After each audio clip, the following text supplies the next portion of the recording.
بسم اللہ الرحمن الرحیم۔ السلام علیکم ناظرین۔ ایک دفعہ کا ذکر ہے کہ ایک جنگل میں شیر رہتا تھا۔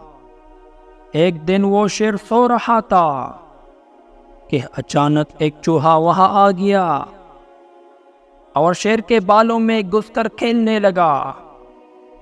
اچانک شیر کی آنکھیں کھول گئی۔ اس نے چوہا کو پکڑ لیا اور چوہا ڈر گیا۔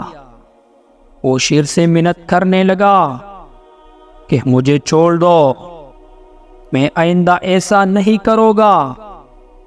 شیر کو اس پر رحم آ گیا۔ اس نے چوہے کو چھوڑ دیا۔ چوہا جاتے جاتے شیر سے کہنے لگا کہ میں اس احسان کا بدلہ ضرور دوں گا۔ شیر ہنسنے پڑا۔ ایک دن کچھ شکاری جنگل میں آگے، انہوں نے جال ڈال کر شیر کو پکڑ لیا۔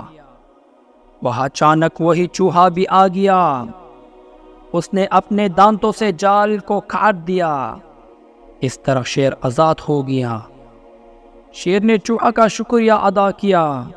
چوہے نے کہا کہ کوئی بات نہیں، ایک دن آپ نے میری مدد کی تھی اور آج میں نے آپ کی مدد کر دی، اس میں شکریہ کسی بات کا۔ یہ ایک ایسی کہانی ہے، اس میں ہمارے لیے بہت سبق ہے۔ آپ یہ مت کہنا کہ صرف میں ہوں اور ہمیں دوسرے شخص کی ضرورت نہیں۔